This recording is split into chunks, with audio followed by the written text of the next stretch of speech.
महिलांवर अत्याचार करणारा भोंदू खरात हा माइंड रीडिंग करायचा आणि त्यामुळे महिलांच्या मनातलं तो ओळखायचा आणि त्यातून निर्माण झालेल्या त्याबद्दलच्या त्याच्या अंगात शक्ती आहे अशा कल्पनेमुळे महिला त्याच्यावर विश्वास ठेवायच्या असं आपण सगळेजण आता ऐकतोय। हे ऐकताना असं मनात येऊ शकतं की हे माइंड रीडिंग करता येणं ही काहीतरी एखाद्या भोंदूला प्राप्त असलेली सिद्धी आहे किंवा माइंड रीडिंग हे काहीतरी पुरातन शास्त्र आहे।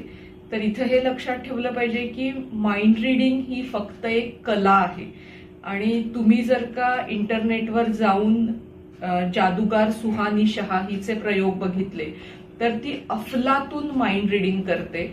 अनेक सेलिब्रिटी लोकांच्या लहानपणीचे मित्र त्यांच्या मनात असलेल्या भावना अशा गोष्टी तिने ओळखून दाखवलेल्या आहेत आणि तिचा प्रामाणिकपणा हा आहे की ती स्पष्टपणे सांगते की माझ्या अंगात कोणतीही सिद्धी नाही, ही कला आहे।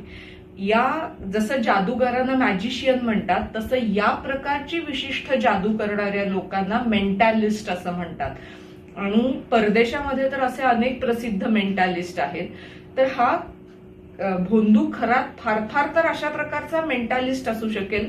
मला तर शंका आहे की कदाचित या कला म्हणून देखील त्याची प्रगती किती झालेली असेल आपल्याला माहिती नाही। लोकांची माहिती काढणं, त्यांना योग्य वेळी गाठणं नियोजन करून आणि नंतर त्या काढलेली माहिती त्यांच्या मनावर प्रभाव पाडेल अशा प्रकारे त्यांच्या समोर मांडणं एवढंच तो करत होता।